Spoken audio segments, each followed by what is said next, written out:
vuelta, amigas, amigos, con más de Noticias Centroamérica. Muchas gracias por acompañarnos. Continuamos informándoles precisamente en esta segunda parte de lo que ha sido noticia durante esta semana en curso en la región. Abrimos el segmento en Guatemala, donde se ha generado expectativa, de hecho, ante la posibilidad de que la Corte Suprema de Justicia en Estados Unidos valide la acción ejecutada y previamente por el presidente Barack Obama, un poco para apoyar migrantes en ese país. Vamos con esto a Guatemala. Este proceso ya se veía venir porque es el proceso legal normal, donde hubo apelaciones, hubieron audiencias para las apelaciones y donde no se otorgó con lugar los argumentos del Ejecutivo. Por lo tanto, llega a la más alta jerarquía de justicia en Estados Unidos, que es la Corte Suprema de Justicia. Aquí no es quién va a manifestar o quién tiene más necesidad, sino que lo que se revisan son argumentos apegados a la ley, como cualquier tribunal. Y lo que podemos ver es de que estamos contra el tiempo, ¿verdad? Porque se revisa, posiblemente en abril o junio se tiene alguna respuesta. Puede que sea negativa, si es negativa pues se pierde totalmente la esperanza, porque en la última instancia, si resultara ser positiva, pues se tienen pocos meses durante la administración de Obama, ¿verdad? Casi solo 7 meses, porque pues ser una orden ejecutiva, pues cualquier otro presidente que venga la puede o aceptar o modificar o suspender. También han surgido en la semana otras noticias relacionadas a este tema migratorio en Centroamérica. De hecho, el éxodo de manera forzada de miles de familias desde El Salvador por causa de la violencia sería el efecto principal de las amenazas de las pandillas en contra de familias que no acatan sus reglas dentro de territorios. Organismos de derechos humanos inclusive revelan que hay reclutamientos y hasta abuso sexual entre las exigencias. Vamos con Iván Manzano, quien preparó el reporte durante la semana. El acoso de las pandillas para que las jovencitas tengan sexo y para que los varones ingresen a las llamadas maras son parte de las razones para que miles de familias emigren de sus colonias y barrios en El Salvador, según datos del Instituto de Derechos Humanos de la Universidad Centroamericana. Las pandillas exigen a los jóvenes que se integren a las pandillas, que les ayuden a ejercer la delincuencia que ellos realizan, ¿verdad?, en sus labores. Y también en el caso de las niñas, las pandillas exigen que sean objeto sexual para ellas. Las amenazan a los padres que deben enviarle a sus hijas a los centros penales para tener relaciones sexuales con ellos. Eso genera que las familias tengan que huir del lugar, ¿verdad?, para salvaguardar a sus hijos y hijas, ¿verdad? Y entonces deciden salirse de su comunidad y buscar una solución por otro lado. A este fenómeno se le llama desplazamiento forzado y es propio de países en guerra o con síntomas de violencia generalizada, como ocurre en El Salvador. Estamos enfrentando la vivencia de desaparecidos, personas perseguidas, personas que tienen que esconderse dentro del mismo país o que se ven obligadas a migrar forzosamente por las condiciones de violencia. Es importante advertir de que el Estado es responsable de dar garantía y protección a la seguridad de las personas, es un derecho humano. Hasta el 2015, estadísticas del Consejo Noruego para los Refugiados revelaron que 289,000 personas sufrieron desplazamiento interno, es decir, tuvieron que cambiar de domicilio en El Salvador a causa de la violencia. El Procurador para la Defensa de los Derechos Humanos pidió acciones al Estado para ayudar a las víctimas.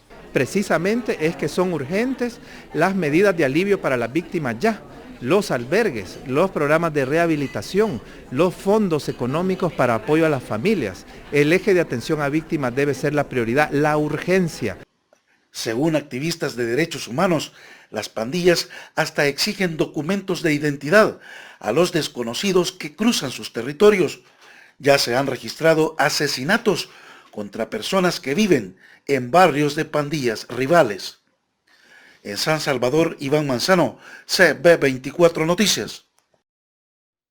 Vamos ahora con noticias que surgieron en la semana en Guatemala. De hecho, es el país del Triángulo Norte Centroamericano con más recursos asignados dentro del Plan de la Prosperidad para los Pueblos.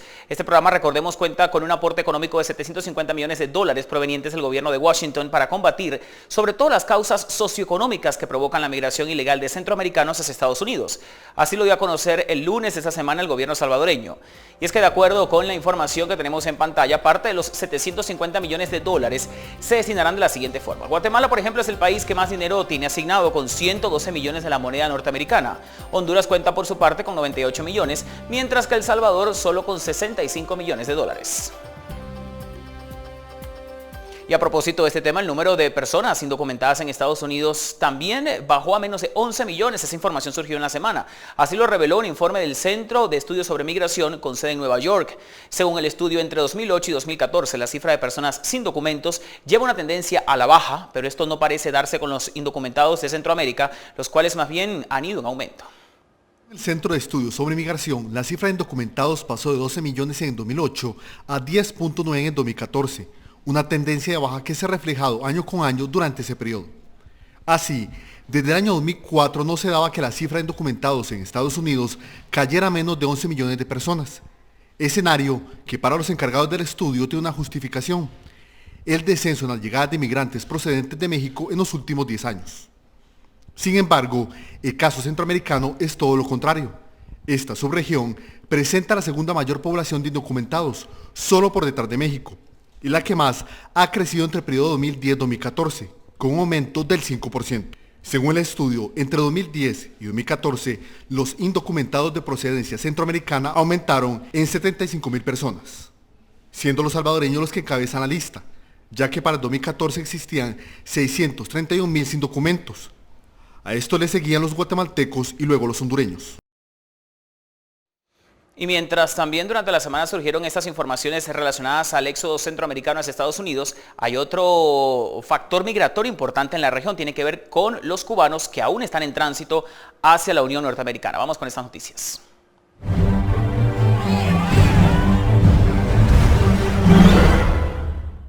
Y se conoció que será el 4 de febrero el día en el que se realizará el próximo traslado aéreo de migrantes cubanos que están varados en Costa Rica hacia El Salvador. Durante ese mes, además, en total se efectuarán 7 viajes. Así lo acordaron las propias autoridades migratorias centroamericanas tras la reunión que sostuvieron el pasado miércoles en Guatemala. Representantes de los países de la región evaluaron el plan piloto que el pasado 12 de enero permitió el traslado vía aérea de 180 migrantes cubanos desde Costa Rica con rumbo a El Salvador. Tras el éxito del primer viaje, las autoridades migratorias de Centroamérica acordaron mantener el plan para que unos 7,000 cubanos puedan salir del territorio costarricense y continuar su viaje hacia Estados Unidos. Por ello, definieron las fechas para los próximos traslados de los isleños. Fue todo un éxito el proyecto piloto. Las dos, pues de alguna manera, condiciones, garantías que Guatemala establecía, que eran que no hubiera un solo retornado desde México, que pudieran pasar todos hacia México y que no generara costos para el país, se cumplieron afortunadamente. Y en ese sentido, pues nos sentimos muy satisfechos porque eso significa que fue un éxito el proyecto piloto. De acuerdo con el cronograma dado a conocer por el Ministerio de Relaciones Exteriores de Costa Rica, los viajes se realizarán en febrero, los días 4, 9, 11, 16, 18, 23 y 25 de ese mes. Se mantendrá la ruta utilizada para el plan piloto, es decir, los cubanos saldrán vía aérea hacia El Salvador y de ahí partirán en autobús hacia la frontera entre Guatemala y México. Para los próximos traslados, se dará prioridad a los núcleos familiares con mujeres embarazadas o menores de edad, tomando en cuenta la fecha de ingreso al país, según informó la Cancillería costarricense. Y hablando de Costa Rica, la Sala Constitucional de ese país prohibió también esta semana el regreso forzado de 35 cubanos a su país de origen, pero la orden de los magistrados señala que sí deberán ser deportados a un tercer país. La Dirección de Migración y Extranjería tiene un mes exacto para buscar un tercer país que esté dispuesto a recibir a 35 cubanos, después de que la Sala Constitucional prohibiera la deportación de los migrantes a su país de origen. Y que hay un grado razonable de probabilidad de que en caso de que los tutelados vayan a ser deportados a Cuba, se ponga en riesgo su integridad, ¿verdad? Entonces, eso es básicamente lo que la Sala señala y que por esa razón indica que sí, se ejecute la deportación, pero que no se haga a Cuba, sino a un tercer país. El grupo de cubanos, además de interponer recursos de habeas corpus para impedir el envío forzado a su tierra natal, solicitó refugio, de manera tal que hasta que el gobierno no resuelva si otorgará o no la condición de refugio, Migración no podrá ejecutar las deportaciones. La condición de refugio, más que una categoría migratoria, es una condición reconocida a nivel internacional y en ese sentido toda persona que solicita refugio inmediatamente se inicia el proceso para conocer esa solicitud. Hay todo un procedimiento que lleva a cabo esta instancia, que es una comisión conformada al efecto y que en este momento pues son los que están conociendo. No pertenece a la Dirección General de Migración, entonces digamos el trámite es externo a la dirección, pero suspende en ese sentido la deportación que se estuviera dando hasta tanto se conozca el resultado de esta condición de refugio. La Cancillería costarricense deberá apoyar a Migración en las coordinaciones para encontrar el o los países donde serían enviados los migrantes que actualmente se encuentran detenidos por ingresar a Costa Rica de manera irregular. Tenemos que hacer de nuevo una pausa, amigas y amigos, luego de cerrar esta segunda parte de Noticias Centroamérica. A la vuelta seguiremos informándoles, por favor manténgase con nosotros, ya venimos.